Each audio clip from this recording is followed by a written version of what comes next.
শ্ৰীমন্ত শংকৰদেৱ সংঘৰ ৯৫ সংখ্যক বাৰ্ষিক অধিৱেশনলৈ হাতত মাথো ৯ দিন বাকী। এক প্ৰকাৰে উদুলি মুদুলি পৰিৱেশৰ সৃষ্টি হৈছে জামুগুৰি হাটৰ ধলাইবিলৰ জ্যোতি বিষ্ণু সমন্বয় ক্ষেত্ৰ। সজাই পৰা তোলা হৈছে অধিৱেশনস্থলী।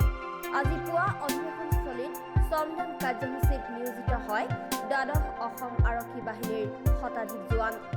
এই শ্ৰমদান কাৰ্যসূচীৰ নেতৃত্ব লয় দ্বাদশ অসম আৰক্ষী বাহিনীৰ অধিনায়ক কৃষ্ণ কমল গুপ্তাই।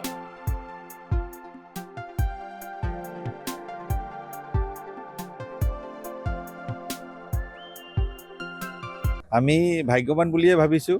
এনেকুৱা ধৰ্মীয় অনুষ্ঠান অধিৱেশনত আমি শ্ৰমদান আগবঢ়াইছোঁ। আমাৰ 12 বেটেলিয়নৰ পৰা ডিউটিও কৰি আছে আৰু অকণমান যিখিনি পেণ্ডেল ইত্যাদি বনাইছে তাতে চাফ চাফাই কৰি দিছে। আমাৰ ফালৰ পৰা যিখিনি ইয়াতে অধিৱেশন হ'ব তাত সম্পূৰ্ণ সহযোগিতা থাকিব আৰু ইয়াতে আমাৰ সহায় সহযোগিতা চলি থাকিব। ধন্যবাদ। নিশ্চয় থাকিব। আমাৰ আগতেও আমি বিভিন্ন কাৰ্যসূচীত ৰাইজৰ লগত আছোঁ আৰু ইয়াতে জামুগুৰি হাটত ধুনীয়া অনুষ্ঠান অধিৱেশন সংঘ নিশ্চয় ভাল হ'ব আৰু সকলোৱে ইয়াতে আহি ভাল অনুভৱ কৰিব বুলি ভাবিছোঁ আৰু আমাৰ সম্পূৰ্ণ সহযোগিতা থাকিব। ধন্যবাদ।